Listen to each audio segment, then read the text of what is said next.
turn the slides a couple of times and you'll want to see the person talking.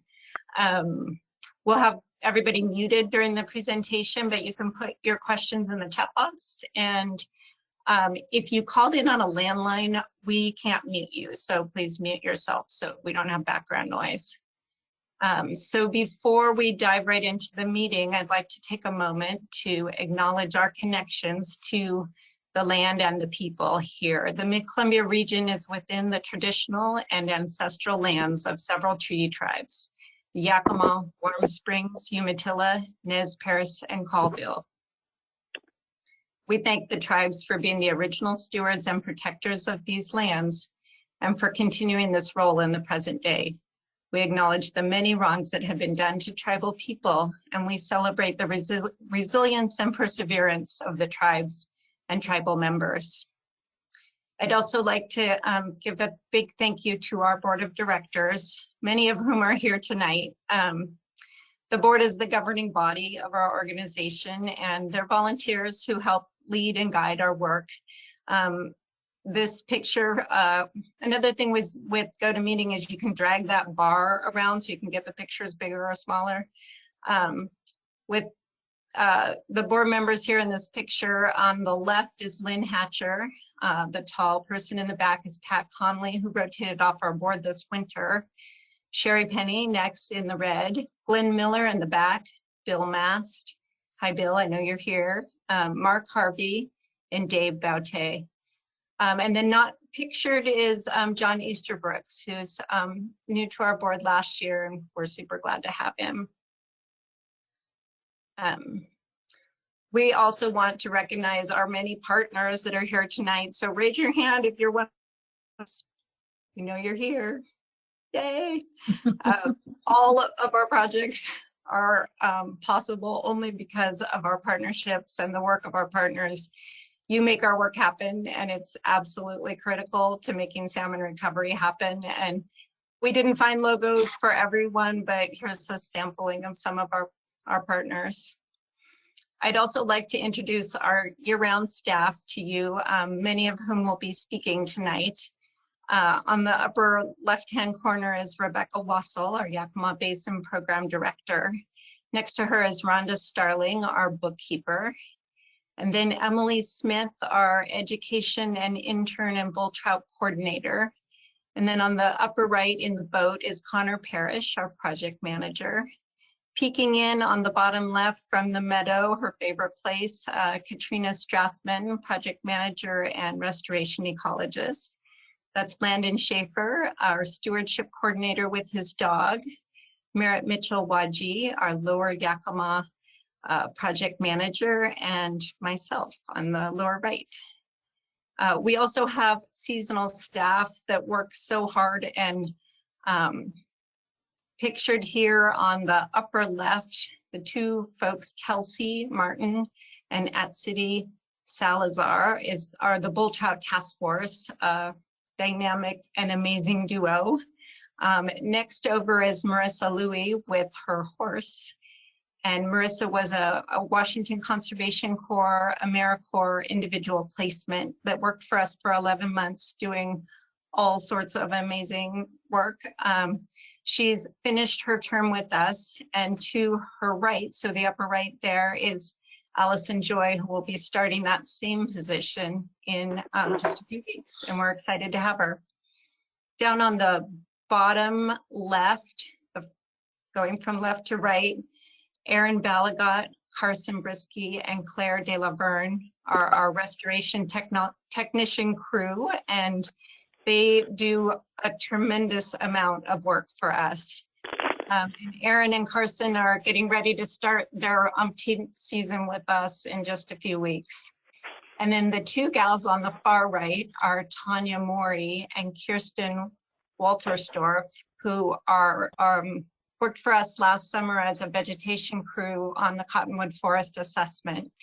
And these were two really hardworking gals. We seem to only have pictures of them following our COVID safety protocols with masks on. So Mid-Columbia Fisheries works in Central and South Central Washington in Kittitas, Yakima, Benton, Klickitat, and Skamania counties. Most of our projects are in the Yakima Basin where there's a lot of project need, but we also work in the Klickitat, White Salmon, and Wind Rivers and the smaller tributaries. We are one of 14 groups like ours around the state. Our program, the Regional Fisheries Enhancement Group program, was started by the legislature in 1990.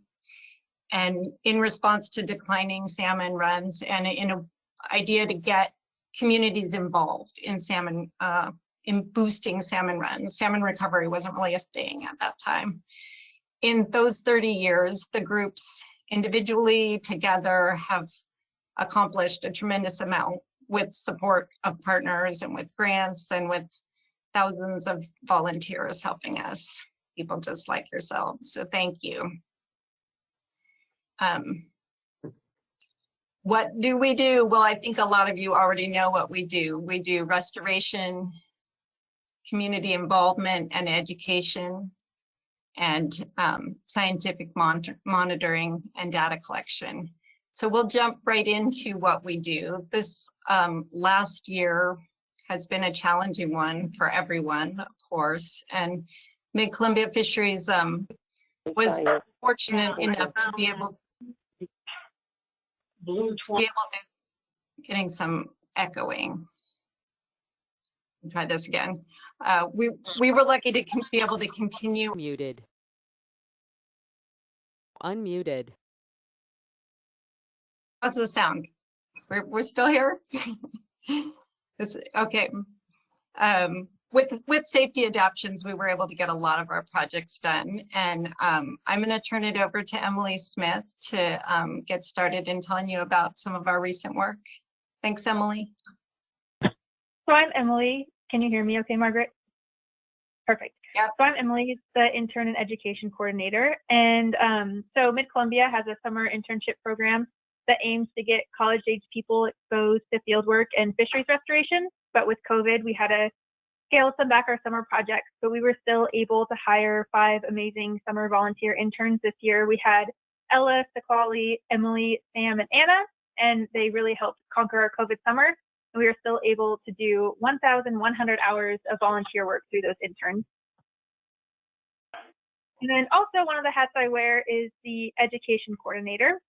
So this is, again, a whole region-wide program. And our Salmon in the Classroom program looks a little different. It started out the same with having eggs delivered in the winter, but then once COVID hit, we had to switch to virtual. But before we did have to shut everything down, we were still able to go to 52 field trips and to classroom presentations and 1 dissection, and we were able to do some virtual salmon releases. So we still had a successful year, and we hosted 1 teacher training.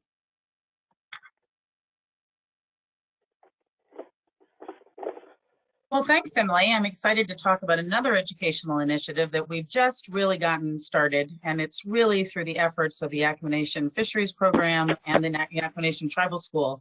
We're calling it Career Pathways, and in the time of COVID, we've had to get relatively creative with how we've been doing educational delivery through a series of videos that some of you may have seen that were produced by our very own Connor Parrish, and a slew of Yakama Nation fisheries professionals had starring roles. And the real goal of this particular program is to get kids engaged and while they're in school in a path, basically had a path on career in fisheries. And also to capture those kids that perhaps are not traditional learners, and they really need to have that kind of physical outdoor experience. So this program is really developing right now. We're going to have a field component that hopefully will start in the fall when kids are getting back into school more full time. And we're very excited to see that the program is gaining some regional recognition through the fact that the Yakama School District has reached out and are interested in partnering with the Yakama Nation Tribal School in developing their own fisheries program, potentially at Eisenhower High School, and then maybe taking it to other schools within the Yakama School District. So really seeing the Yakama Nation as a leader in fisheries education in the region. So this is a really great program, and we're excited to see where it goes. Okay, I'm Connor Parrish, and I'm a project manager with Mid-Columbia Fisheries, and the next few slides are mine. The first project that I'm going to tell you about is the Bull Trout Task Force, which is actually a program that we've been lucky enough to host since 2012. 2020 was a little different, you know, due to COVID, like everyone had to adjust to things. Usually we have a large education component. We had to scale that back a little bit this year, but we still were able to go out and post 47 signs. We educated 53 people, which is like a small fraction of what we typically do in a normal non-COVID year. But what we lacked in education, we made for up in field work this year. We removed over 120 rock dams, which can block the upstream migration of bull trout. We assisted Yakama Nation and WDFW with the rescue of over 1,000 bull trout that were from streams that were drying up, and these bull trout all would have actually died. So they were relocated to either flowing water or taken to a hatchery where they will be able to grow larger and then return back to their native streams. We also assisted with WFW's 25 years of red survey data for bull trout, and we installed multiple temperature loggers in Big Creek, which is a stream we're really interested in for potential bull trout reintroduction. The next project is probably one that I had the most fun on this year. It was Quartz Creek Largewood Replenishment. Quartz Creek is located in Yakama. Actually, it's in Kittitas County. It's right on the border of Yakama and Kittitas County. And it is a tributary to the Little Natchez River. It is home to resident West Slope cutthroat, bull trout, and also steelhead spawn in this stream. And the Forest Service has done surveys here in the past, and they documented that it was lacking in large wood, which is one of the main drivers of high quality habitat. So in the lower mile of the stream, we added, go back one slide, Emily. We added wood to the stream to improve habitat for fish and to reconnect the floodplain. So we thinned 66 trees, primarily grand fir, from overstocked timber along the stream margins, and then we use something called a grip hoist, which you can see on the left side of your screen here, which is a hand winch. It's operated by our crews, and it moves trees like a couple inches at a time, but it has a pulling strength of like 5,000 pounds. So we can pull entire trees and place them into the stream. During this project, between the trees that were thinned and the already down dead trees adjacent to the stream, we placed over 100 pieces of large woody debris in Quartz Creek. Okay, and the next one I've talked about is another project. This was focused primarily on benefiting a struggling bull trout population. Ahtanum Creek in Yakama County is home to a really struggling resident bull trout population, and the majority of their spawning actually happens in one of the tributaries right adjacent to one of the main campgrounds. And so we worked with Department of Natural Resources to identify a couple of campsites that were having a lot of negative impacts on bull trout. So on the Middle Fork, Ahtanum, we worked at Tree Phones Campground to install some buck and rail fencing to help kind of direct the traffic of recreationists in there so they don't trample riparian areas and damage spawning gravels for these bull trout. We also then worked in the North Fork Ahtanum to address some issues at a dispersed campsite where we graveled a large parking area so people could continue to camp there, but we wanted to reduce their impacts on the fish. We also put in some boulders to prevent people from driving through the creek and decommissioned multiple user-built roads, which were contributing large amounts of fine sediment to the stream.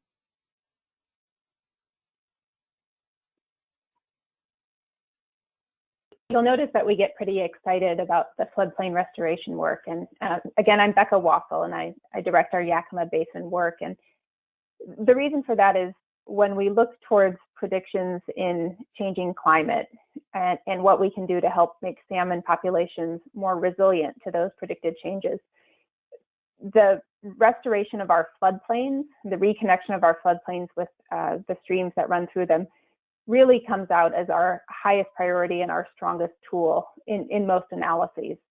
And there's lots of different ways to go about that, and we'll talk about several of them. But one of the ways that we've used quite a bit over the past few years is to put wood back into the creeks.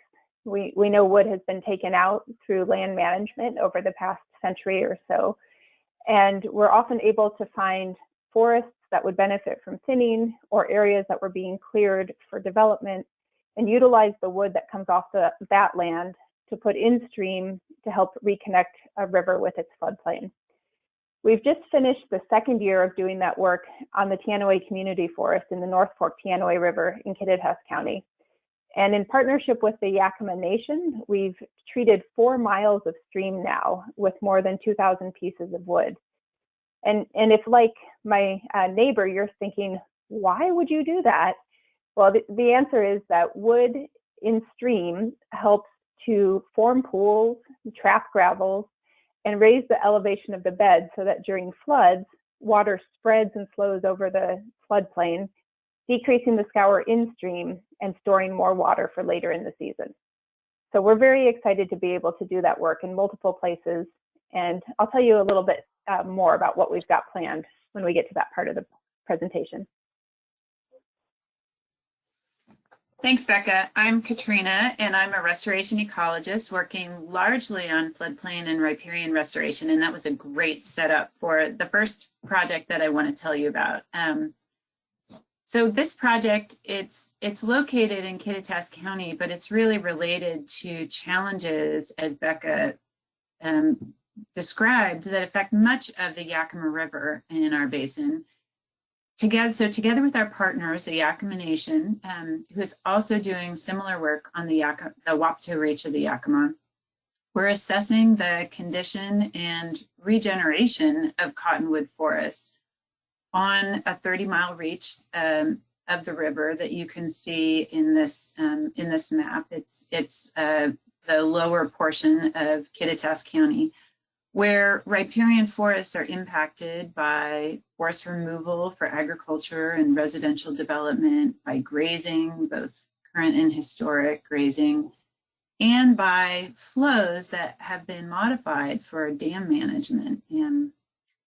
So as Becca suggested, wood, large wood in streams is really important. And cottonwood specifically are a foundational tree species in our river systems in the arid West.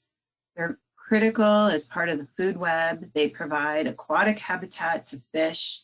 And really they are the very foundation that builds the bars and habitat that riparian zones develop on. So we like many, were concerned that a study in the basin about 20 years ago suggested that cottonwood reproduction has fallen behind mortality. So the study suggested that mortality is happening at a greater rate than trees are produced.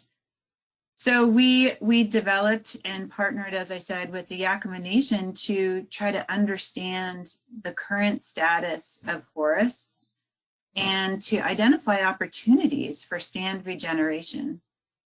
So in 2020, in spite of COVID, we collected data, we digitized forest stand types, like you can see in the map on the left. And there's one of our extraordinarily rugged technicians collecting age-related and density data in some of the stands. And this data is currently being analyzed, and we're really interested to get initial results in April and start building towards what we can do. And then we have a lot of tools. So cottonwood reproduction is a really complex topic, and I'm going to pass the baton to other projects, but I'd be happy to give anyone that's interested more information at another time. Just send me an email. So I wanted to talk to you next about some riparian restoration, other riparian restoration work that we're doing. And riparian habitats are critical for salmonids, for their contribution to the aquatic food web, for cooling water, for providing roughness in high flood flows. So we're really excited about one project on Ringer Loop Road in Kittitas County, right on the Yakama River, that is a partnership project with the Bureau of Land Management, Kittitas County, and the Yakama Fish and Wildlife Recovery Board. At this project, we replaced over 40 acres of fallow alfalfa field that's adjacent to the river with floodplain grasses as step one in riparian restoration or floodplain restoration. And we've coordinated the replanting of native trees and shrubs on 6 acres. And this work is going to continue in 2021. We're also working with WDFW at a property on the main stem Tianaway River, also in Kittitas County, to replace 40 acres of a former Timothy field with floodplain bunch grasses in a historic floodplain and its alluvial fan. We're working with WDFW to remove culverts on the seasonal streams that run through that property. And we're also working on a pilot planting project to return native trees to an area of the floodplain that where the riparian forest is severely degraded and most of the trees are dead. So this work is going to continue in 2021 as well. So I'm going to pass the baton to Landon. Thanks a lot, Kat. Just making sure everyone can hear me. Good to go? Okay, great.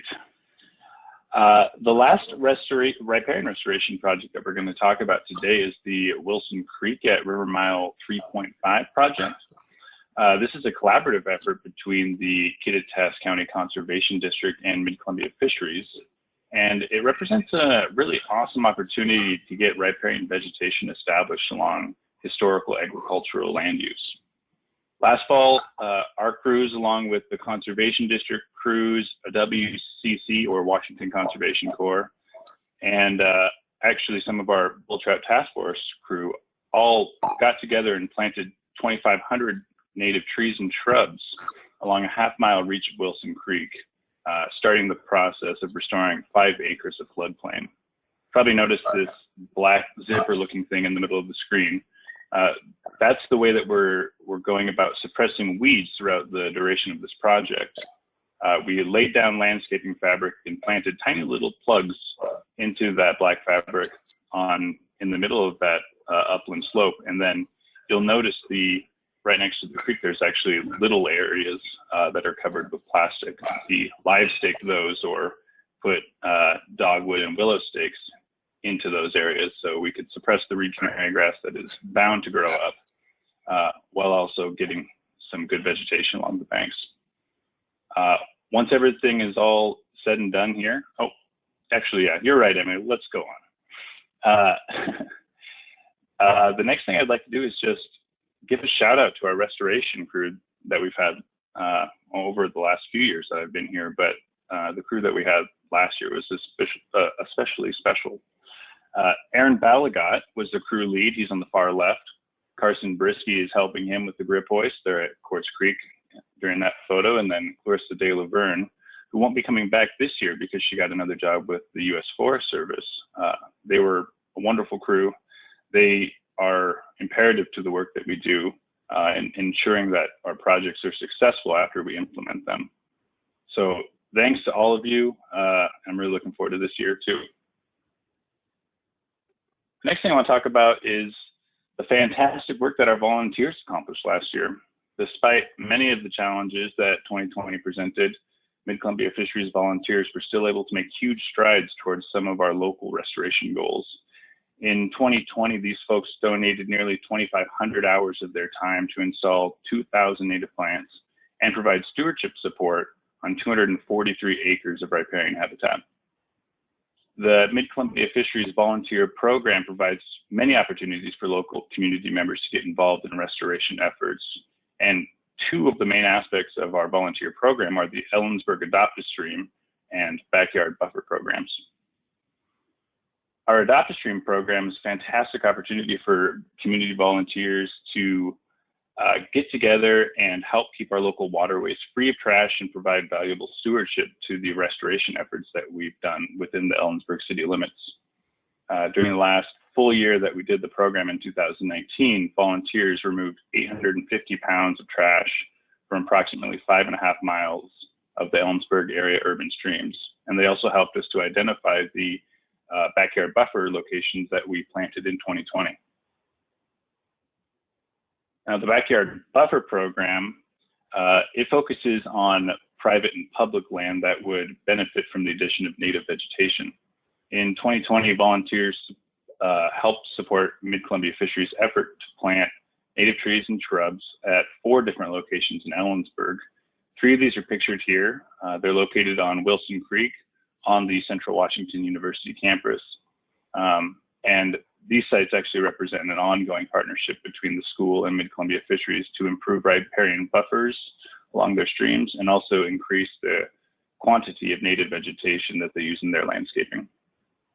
We had a lot of volunteers who helped us last year, and I just want to say great job to all of them, and I can't wait again for all the great work we're going to do in 2021. All right, I get the opportunity to do a little bit of trivia with folks today.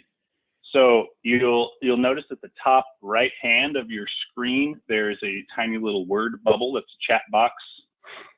That's what we're going to be using right now for this short trivia question that I have for you.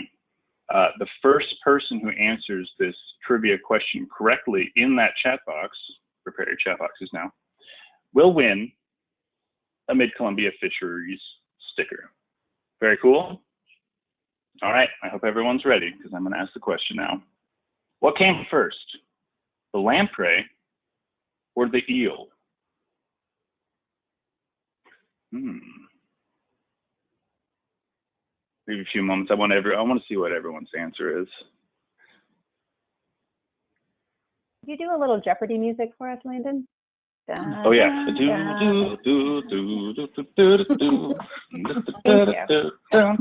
Okay, that's all the time we have. The correct answer, as most of you said, is lamprey. Congratulations. Let's see who won. Robert Badez Jr. Sorry if I mispronounced your name. Congratulations, you won a Mid-Columbia Fisheries sticker. 4 bonus points, which is worth absolutely nothing. How much older is the lamprey than the eel in a matter of millions of years? Something like 5, maybe? Think bigger. Folks can put it in the chat again if they want to. Oh, sorry. Oh no, it was fun to have someone talk. But. It was. All right, lots of big numbers. The correct answer is approximately 445 million years older. Great job, everyone. All righty. We are going to go on to one of our favorite portions of the night. This next section, the next section of our roundup is a time for us to recognize a few of the people and organizations that have done or gone above and beyond for salmon recovery and for Mid-Columbia Fisheries in the last year. Our work is possible through the efforts of so many landowners, partners, and other organizations, and we're honored to recognize a few of these folks with some special awards. So I get to keep talking here. Our first award goes to the Parkland Condo Homeowners Association. It is our Bringing Neighbors Together Award. In 2018, Mid-Columbia Fisheries had the opportunity to work with Parkland to install the Backyard Buffer Project. Now, we typically only work with 1 or 2 landowners on restoration projects, but this project was really unique because it involved the cooperation between most of the members of the Homeowners Association. And you can see from the success of the project in the pictures on the slide that things are going really well. The photo on the left was taken in 2018, and it was right before we did the installation of the plants, and the photo on the right was taken in the fall of last year. This has been one of our most successful backyard buffer projects, and the success is due in large part to the cooperation of the folks at Parkland. So I want to take just a little time right here to recognize the Parkland Homeowners Association and say thank you for all your hard work to make this happen. And well, a round of applause to everyone there, and a special shout out to Jan and Shirley Kern for being so consistent and persistent and wonderful to work with through this whole process. It wouldn't have been nearly as possible without you two. All right, one more and I'm done talking. The next award goes to the Center for Leadership and Community Engagement. This is our Crossing the Town Gown Divide. The Central Washington University organization, this Central Washington organization, is a major driving force behind the phenomenal turnout that we get at our volunteer events each year. They consistently offer volunteer support at most of our volunteer sites in Kittitas County, and almost all of the volunteers we get come from Central Washington University. Andre and his staff do a fantastic job promoting events and continue to offer outreach opportunities for all of the students at Central Washington University. And if that wasn't enough, these folks are also responsible for organizing and putting on the annual Yakama River Cleanup, which is a huge hit in our area. So please take a moment to help me recognize the amazing efforts of the Center for Leadership and Community Engagement. Good job. Okay, thanks, Landon. Next up is the Friend of the Beaver Award, which we're giving to Bob Inuoye.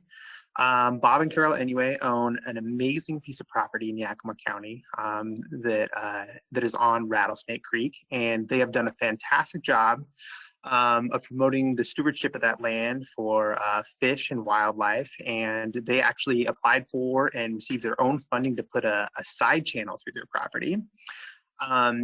And it's Bob recognized the amazing work that beavers can do in the aquatic environment for fish and wildlife. And he's so excited about beaver that he actually asked us to come in and build our own beaver dams. We built beaver dam analogs in 2018. That picture on the left side of the screen is Bob helping Landon install the first BDA that we put in his property. And so, yeah, we just really want to thank Bob for all of his efforts to being a great friend of the beaver over the years. So thank you, Bob. Thanks so much, Bob.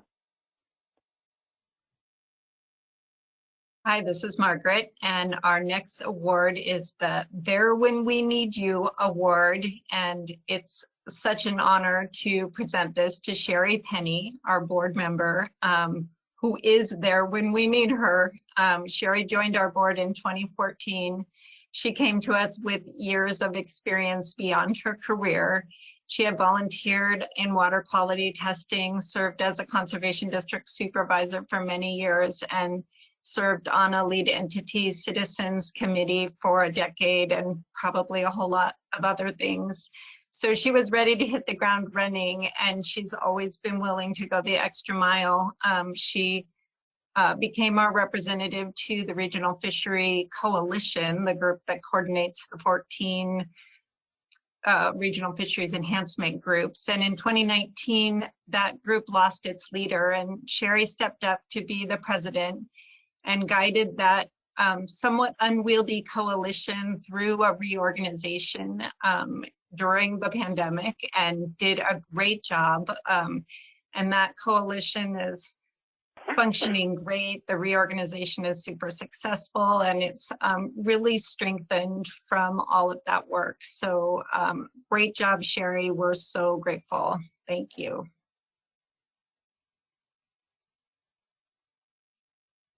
Oh, and I'm next for the next one. This one is really fun. This is the We Couldn't Do It Without You Award, and it goes to the Washington Department of Fish and Wildlife, who is full of great people that work so hard to protect and restore salmon and steelhead and native fish. And so we just want to recognize a few of those amazing people. So Jennifer Nelson, who is always there for us and is our biggest cheerleader, and especially helpful recently on Mercer Creek and on the Inuoye. And Joey Murphy and Margan Carlson and the staff at the Habitat Program in Olympia for amazing support to the Regional Fisheries Enhancement Group program. Kelly Snodgrass for design work on Coleman Creek. William Meyer for support on the Inuoye Community Forest, Eric Bartrand and Elizabeth Torrey for being amazing area habitat biologist and always looking out for fish and aquatic organisms. Mike Ritter for leadership in the lower Yakama River. Perry Harvester for being a great guy and for always being there for us and for coordination on the Coleman Creek project. Scott Downs for support on the Teanaway and Cabin Creek, the Teanaway project and the Cabin Creek assessment. Gabe Temple, Anthony Fritz, Trent DeBoer, and Chris Johnson for technical expertise and support, for electrofishing and for mentoring interns. Great job. Mike Livingston for amazing leadership in the region. Mel Babick for being a wonderful person and for supporting work on the Teanaway Valley unit and for numerous projects in Kittitas County. Bruce Heiner for design for Mercer Creek. Scott Klein for leadership on bull trout rescue, and Cassandra Weeks for being wonderful and for permitting help on Mercer and the Teanaway. And there, I could probably keep going all night, but that's where I'm going to stop. So thank you so much, WDFW and your amazing staff.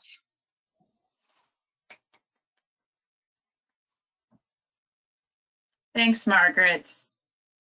So our next award goes to Catherine and Alan Murphy, who are landowners who approached Mid-Columbia in 2019 about improving habitat on their recently acquired property right on the Yakama River outside of Ellensburg. So we are awarding you, Catherine and Alan, the Conservation with Hospitality Award. And not just for the best baked goods that are provided in work meetings and site visits, although that alone might warrant an award, but for way more than that. For one, you've provided on numerous occasions boat launch access and to your private boat launch, which was actually a crucial part for us to get to otherwise inaccessible sites on the river for the Cottonwood Forest Assessment last year. So thank you for making that available to us so much, and actually on a continued basis since then. You've also been fully involved in the riparian forest restoration on your property, doing weed control and mowing and helping us set up plants and dig soil pits to figure out what is going on underneath the weeds that we can see. So thank you for all that you do. We're excited to get those trees and shrubs next to the Yakama River on your property, and I'm sure that we'll be finding things to do in the future even after that. So help me give a round of silent applause to Catherine and Ellen. You are so welcome. It's a pleasure to work with all of you. Yeah, we really enjoy it. Aw, mutual, thanks.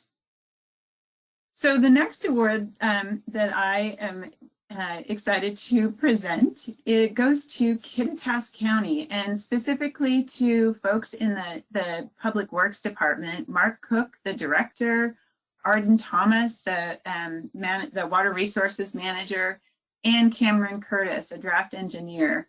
And I can't forget the now retired Karen Hodges, who is responsible for helping to get the Mercer Creek project started and helping us to partner with Kittitas County.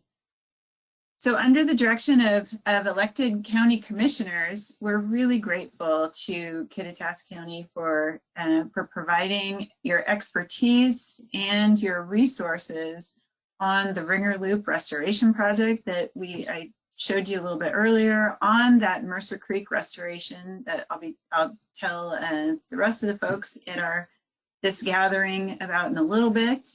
And also really helping us get access to forest stands on the Cottonwood Forest Assessment. So thank you for all that you do in our collaborative projects. We really couldn't do them without you. And we really appreciate what you provide to our conservation efforts in the region. So thank you so much for our partnership. Thanks, Kat. I'm going to be giving the next few awards. I don't know if any of my recipients of the next three are here, but if you are, feel free to say hello after. But the first award is the Magic School Bus Teacher of the Year Award, and that goes to Mrs. Katie Peach. She is a 5th grade teacher in that cheese, and she is dedicated to giving her students meaningful watershed education experiences. She has completed various teacher training programs we've had, and in the midst of the pandemic, she still rallied and created a virtual salmon release field trip for her students to go on to give them the best salmon experience. And we really love to see teachers share their passion for science with their students. So a big thank you and round of applause for Katie Peach for being an amazing salmon educator.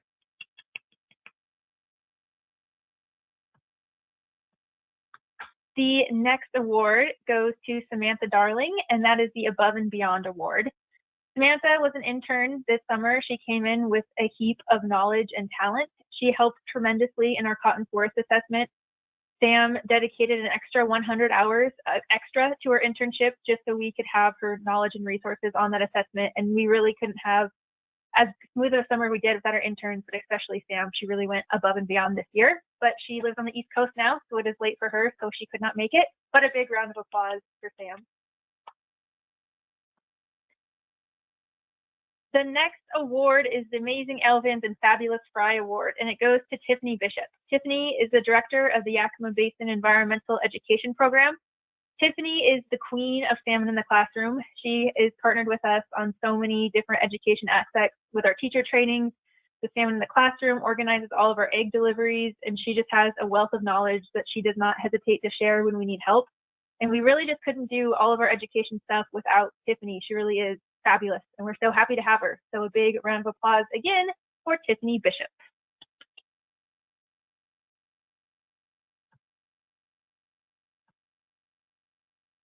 Thanks, Emily. I'm sorry that the education folks weren't able to join us on camera because Katie Peach at least got a really fun, charismatic thank you gift, which was like a giant stuffed fish that would fill the whole camera. And we were looking forward to seeing her be surprised when she opened it. So we all have to just imagine getting a, I don't know, Margaret, it's like 3 feet long, right? A 3 foot long steelhead in your mailbox. I think that's it's the a kind of thing you can 4 foot long rainbow 4 trout, foot. and it's rainbow. Well, it's hard to tell really, you know, without looking at the carbon isotope signature. You just never know what might show up in your mailbox if you're working with us. Well, I have the opportunity to thank the Yakama Nation, and as Margaret said, the Yakama Nation tribal members, along with the original tribes from this area, have been the stewards since time immemorial of the watersheds that we now are privileged to work in. The Yakama Nation's role in our basin now is that of leader in making salmon recovery happen. And they're also really good at hiring fantastic staff. So we feel very privileged to work with excellent professionals who get an amazing amount of work done each year. When we were doing our recap of projects, we intentionally didn't include some of the projects that we supported the Yakama Nation on because there's just so many, and they're really their projects. But just in the past year, we've been able to help support them with floodplain reconnection on South Fork Kawachee Creek and on Ahtanum Creek. And as I mentioned, we've partnered closely with them on the North Fork Inuoye work and work throughout the ceded lands within our region. And we continue to do that. So I'm going to call out a few of the folks that we really feel lucky to work with. And while doing so, I want to point out also that I don't know most of the bookkeepers, but I'm really, really grateful to them because they make amazing things happen in making the money flow. So thanks to John Marvin, who's on the upper left of this slide, looking at the Little Natchez River. Thanks to Ashton Bunce, who I think is balancing in the middle of Little Rattlesnake Creek in this picture on the upper right-hand side. Thanks to Eileen Gowdy, who is heading up stewardship for the Yakama-Klickitat Fisheries project in the upper part of the watershed. To Kelly Clayton, we went out in December and took a look at the North Fork Manastash Creek helicopter project, which Kelly had a key role, maybe was the leader in making implement, and it was pretty satisfying to see how fantastic it looks several years later. Thanks to Brandon Rossi, who's really only been working with the Yakama Nation for a few months, but seems to have jumped in with both feet and brings great wildlife experience with him. Thanks to Ryan Dieknicker. I work with Ryan very closely on the North Fork Inuoye work, and also Ryan has made the mistake of gaining some very valuable technical skills as he's figured out how to use a drone, how to do flow modeling. And I don't know if you've noticed, Ryan, but he's now getting recruited for almost every project that's within driving distance for him. So thanks for your great attitude and excellent technical ability, Ryan. Thanks to Jeanette Burkhart, who I've only been able to work with a few times, but who I know is key to the restoration work happening in the southern part of our region, and also gets Margaret out on lots of productive walks and talks. So we appreciate that, Jeanette. Thanks to David Lindley, who's not pictured here, but whose work continues to move us forward in the region as well. So much gratitude, much humility to the role of the nation in our region, and really feel lucky to work with you all. Thank you.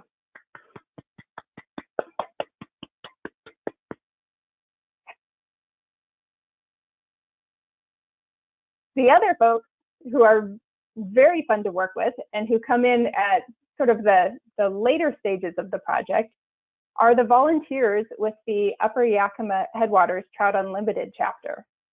So I specifically wanted to mention Dave Botte and Pat Hesselgesser because they are always willing and available when we need volunteers. And they're also really patient when every once in a while a volunteer activity turns out to be sort of a fiasco. They're very kind and gentle about that. And they still come back and help out again in the future. So I'm so grateful to them and to the Trout Unlimited chapters in general. We also work with the YAKAMA chapter and with Trout Unlimited staff. It's a great program, really wonderful people, and your work on our planting, weed management, and mulching, as well as your monitoring work in the Inuoye is critical. So thank you.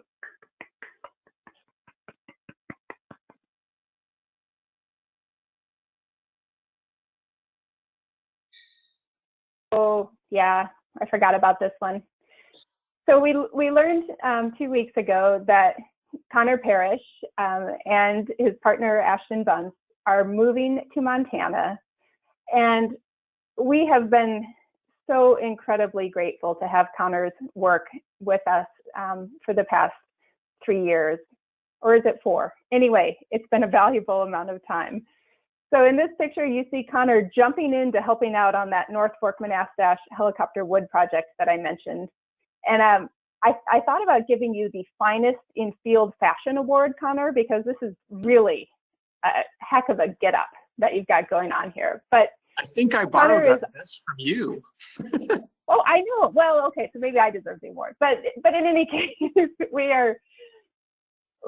have just enjoyed working with Connor so much. He has brought incredible fish knowledge and expertise, really solid field skills that he shared with all of us, a great understanding of how to bring a team together, manage constructively, and good creativity about how to make the organization productive.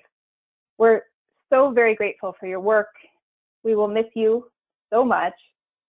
And we really think Montana had better appreciate the two of you. And if not, we're very, very happy to have you back anytime.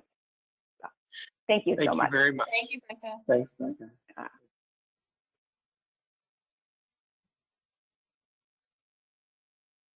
Well, I don't know how to transition from that. My goodness, we're now going to do something really fun. So my name is Merritt. I'm the Lower Yakama project manager. I think I forgot to introduce myself earlier. And we have a raffle for a very cool Mid-Columbia Fisheries hat. Now, this is one style. There is the open mesh style. Whoever wins the raffle today will get their choice of this very versatile, very cool, it will impress your friends and neighbors hat. So I've been taking everybody's names down. I'm going to put them all in the hat. We'll just use it that way. And I will pull a name out of the hat. And our winner is Trenton. Who is Trenton? Is Trenton here still? Anyway, I don't have a last name for Trenton. What is Trent? It's Trent DeBoer, and he's here. And I'm really happy that you got a new hat from us because I think you were needing one. So. Oh, well, congratulations to Trent DeBoer. And that concludes our raffle.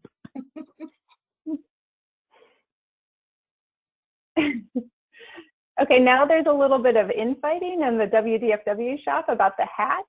So I don't know, there might have to be a few hats going that direction. Oh, We'll see. I see that now. All right, well, there's more in store, both for this presentation tonight and for the work coming up in 2021. As I mentioned, Ryan and I have great plans for the summer of 2021 on the North Fork Inuoye River. We're going to continue the floodplain reconnection work by removing part of a relic berm that's actually kind of a mystery structure. We're not quite sure why it was there, and we haven't found anyone who knows. But we're going to go ahead with permits and take it out, which should really allow the river to re-meander and reconnect with its floodplain. We're also in the process of working with a consultant to do a geomorphic and a wetland assessment of the West and Middle Fork Inuoye rivers so that we can do similar floodplain reconnection work in those forks. And Landon and Aaron and Carson and the new folks that we bring on for restoration technicians will be making sure that the previous work we've done is well protected by repairing the miles and miles of riparian protection fence that are now working to keep cows out of the river. We really don't mind spending this time in the Inuoye, just in case anybody ever tries to suggest that we do. And you're all welcome to come help us out this summer. Thanks, Becca. So I'd like to tell you about two projects that we're working on in 2021 tonight. And the first one is an exciting urban project in Kittitas County on Mercer Creek, which for you, those of you that are not in this part of the Yakama Basin, it's a tributary to the Yakama River in the lower part of the county. And this project brings together 5 landowners on 6 parcels, which is really unusual in any situation, but particularly in an urban setting. So we're partnering with Kittitas County Public Works, WDFW, the City of Ellensburg, and the Department of Ecology to improve floodplain function and riparian habitat, to reduce neighborhood flooding, and also remove livestock from the creek. So it's a win on a lot of different levels. This is also a really great example of our partnerships. This project is really a team effort. Kittitas County and WDFW work together to develop the design that went to an engineering design, and WDFW provided support for the hydraulic modeling that was required for this project. And WDFW has also provided permitting support. Kittitas County is helping substantially with the construction, and it's funded by Ecology. So we're really excited about this project and how it can really help with interpreting to the folks living in Ellensburg what these kinds of projects and what riparian habitat and floodplain connection look like on a very kind of fundamental level right in their neighborhood. So we're looking forward to implementing this with the landowners and partners in the fall. The next project that I want to talk to you about is one that's in the lower Yakama River in Yakama and Benton counties. And this is a partnership project with the Benton Conservation District, where we are helping to develop a drought year emergency response plan for water stargrass. And for those of you that are quite a distance from the lower Yakama River, I'll give you a little background. Water stargrass is a native aquatic plant that causes problems for salmonids in the lower Yakama because it creates large swings in dissolved oxygen in the river, which essentially is a massive water quality issue for fish. These dissolved oxygen swings are extremes that are toxic to fish. So the volume of water stargrass physically that you see is a problem, but a greater problem is what it's doing to dissolved oxygen. So we know that water stargrass has increased in recent years, and it's filling the main channel and the side channels of the lower Yakama, in part because of increasing water temperatures. So what we're doing is, in preparation to create a shovel-ready response during drought years that are declared regional emergencies, so when funding is available to try to correct some of the problems that come with drought, where we expect water stargrass to really become much more abundant, more of a problem. We're currently mapping the current extent of water stargrass from Parker Dam to the Yakama Delta, and we're identifying with fish biologists key locations for water stargrass removal efforts, looking at methods with BCD and developing cost estimates for that shovel-ready project. So it's really important work, and we're really glad to be a part of it.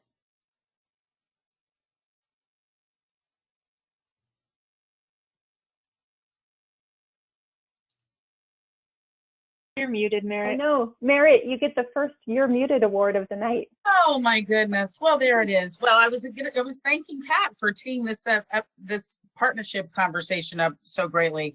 So again, I have the opportunity to talk to you in 3 slides about 3 projects also in the lower Yakama River. And when we talk about the lower Yakama, we're talking about from about River Mile 106, which is right around Union Gap, all the way down to the confluence with the Columbia. And we often refer to these projects as cool projects on a very hot river, because the real challenges that we're facing in this stretch are heat and lack of adequate habitat for migrating salmonids.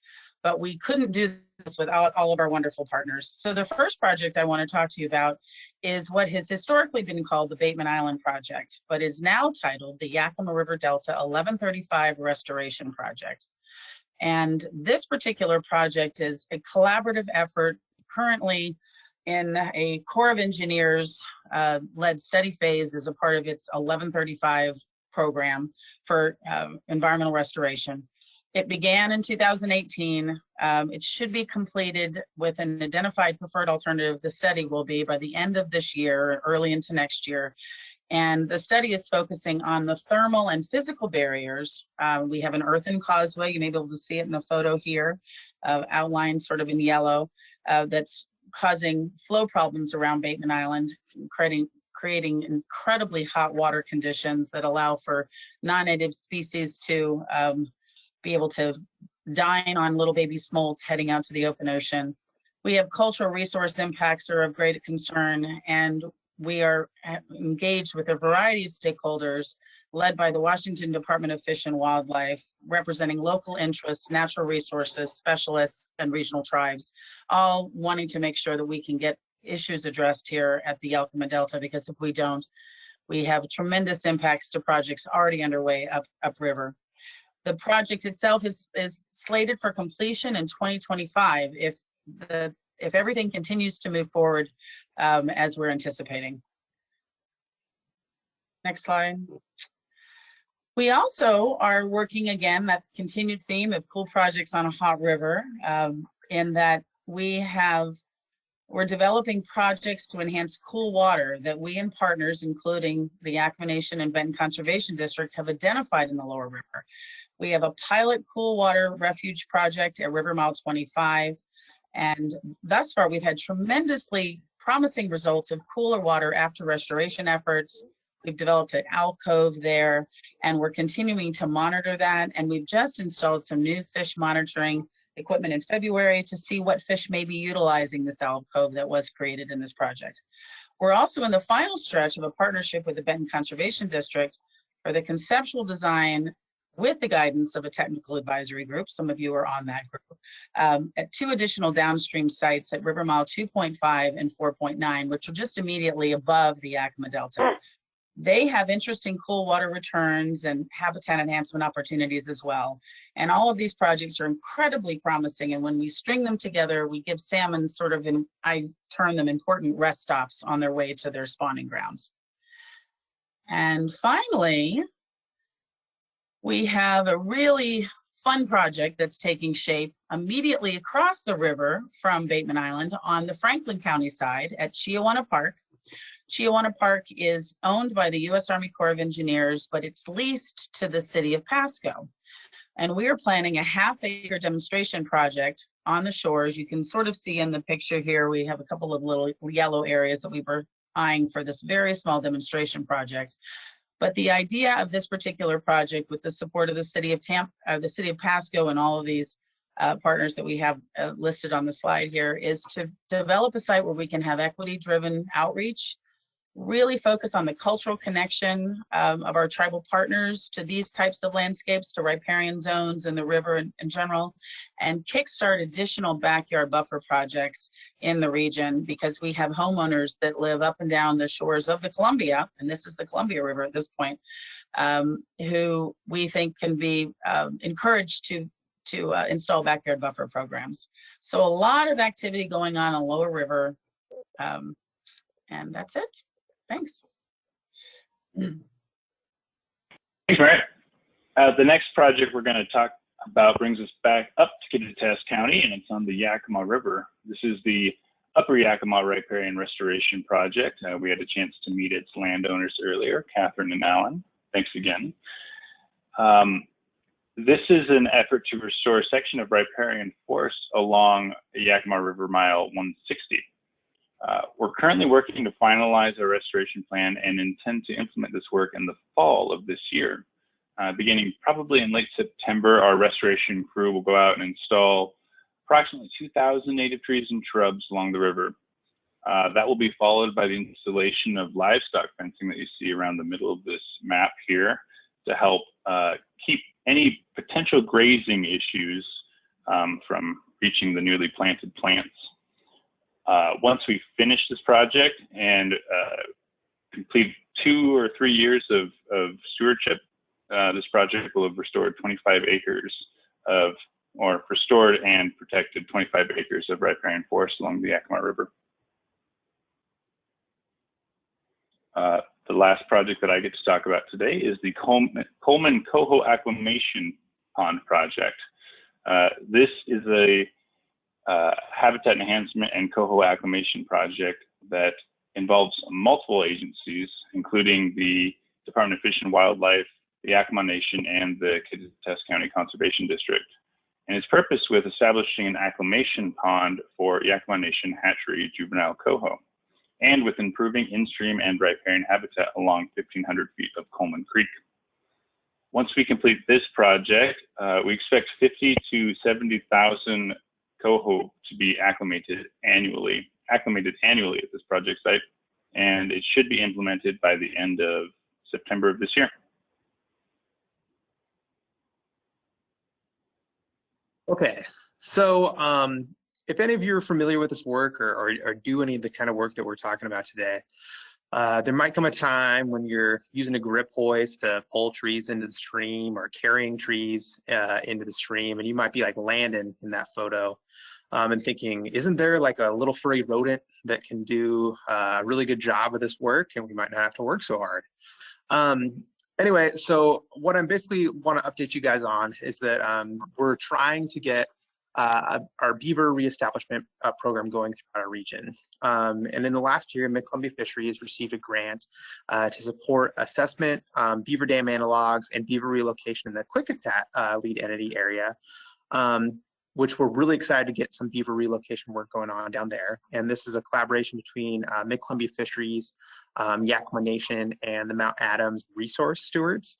And then also in the Upper Yakama, we used to have a beaver program in the past, which hasn't been going for the last few years, but we feel like with partnerships with the Yakama Nation, we're really excited about the potential of getting that going as well. So hopefully soon we'll be doing beaver work throughout our entire region. So stay tuned for more beaver work. The next project I am excited to talk to you guys about is a really big project that we're working on the Little Natchez River. This is 1¼ miles of stream on the Little Natchez, which is a tributary to the Natchez River, and is home to bull trout, steelhead, and salmon, and west slope cutthroat. This reach has been severely degraded over the years. They actually took heavy equipment down the middle of it and excavated the stream channel to prevent damage to the road, and they installed 2 large levees that you can see in that light gray within that red circle on your screen. So we received funding from Yakama Basin Integrated Plan to look at designs and permitting for this restoration project. And just this last year, we applied for funding through the Department of Ecology's Streamflow Restoration Grant Program, and we received $1.17 million to actually implement this project, which we are hoping to implement in 2022. So stay tuned on that one as well. Can we say the amount of that grant again? Because it's really a big grant. 1.17. It's great. The Wind River Beaver Reach floodplain restoration project has a lot in common with the project that Connor was just talking about. It also involves a large man-made levee constricting the river. Obviously, this one's on the Wind River. Both are on the National Forest. This site, we received a CERC board grant in 2017 for design work, and Interfluve helped us with the conceptual and preliminary designs for both removing the berm, and you can see in this photo on the left that the berm is anchored or armored by these large slabs of concrete that supposedly were part of an older spillway of Bonneville Dam. So it's a pretty big structure. And then a little bit downstream, there's some side channels that are poorly connected. So the project design is to reactivate the side channels and eventually remove that berm. Forest Service is our key partner here, and they have made the decision, it's a good one, to separate it into 2 projects. So the first one is working on the side channels, and we're seeking funding now for that, and hopefully we could implement that in 2022 or 2023. We have a number of projects under development throughout our region, just a few listed here. So stay tuned for these. They're projects we're working on designs or seeking funding for. The picture is the Dry Creek culvert in the Wind River Basin. I think that's all of the project slides that we have. So we're ready to go to the question and answer portion, or at least the question portion, and hopefully we'll have some answers. So you can type your questions in the chat box or raise your hand and we'll unmute you. And while we're waiting for questions, I just want to thank Emily Smith for leading us through that PowerPoint. Your timing was awesome, Emily. Good job. Thank you for doing that. Thank you. I don't see questions in the chat yet. So just quickly, I'll say, who knows where this truck is stuck? Which river are we looking at here?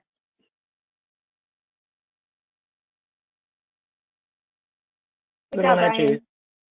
Yep, good job. Yep. Looking at the little Natchez early in its career of being moved around to accommodate vehicles.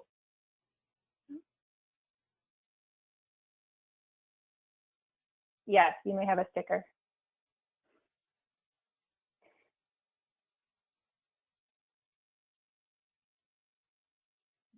Doesn't look like we have any questions tonight. So I have to say it's been really fun to see folks from throughout our region here in one place. Just because we work in this huge area, we don't have that opportunity often or ever. So thank you all for spending your evening with us. We have been doing this winter speaker series since mid-January, and we have one more left in 2 weeks from tonight. Connor Parrish will be talking about smolt outmigration from the Yakama River, and that should be a lot of fun. So come back again in 2 weeks.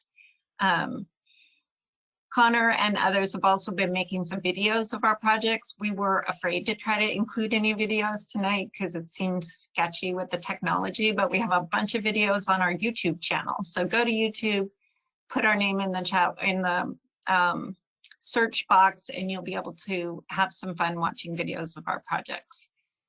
So thank you again for coming. Sorry. Hi, Margaret.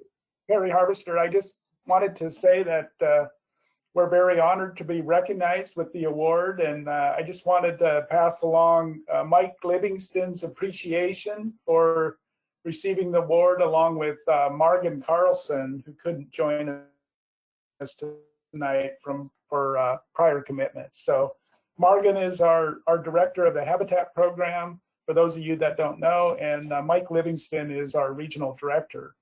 But they both sent notes to Margaret, and they just wanted me to help pass along the a big thank you to all of you there at the Regional Habitat Fish Program. And we also couldn't do it without you, and it's been a great partnership for many, many years, and many, many more to come. So thank you very much.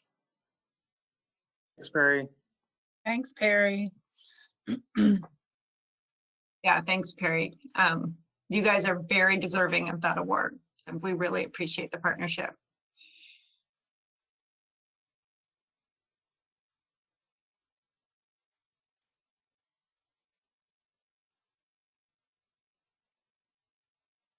Well, thanks everyone for coming tonight. Oh, Becca, I was talking right over you, sorry. I was just going to say the same thing. It seems like it's time to set folks free to continue doing their good work. Thanks for sticking with us for the evening, everyone. Have a good night. Thanks, everybody.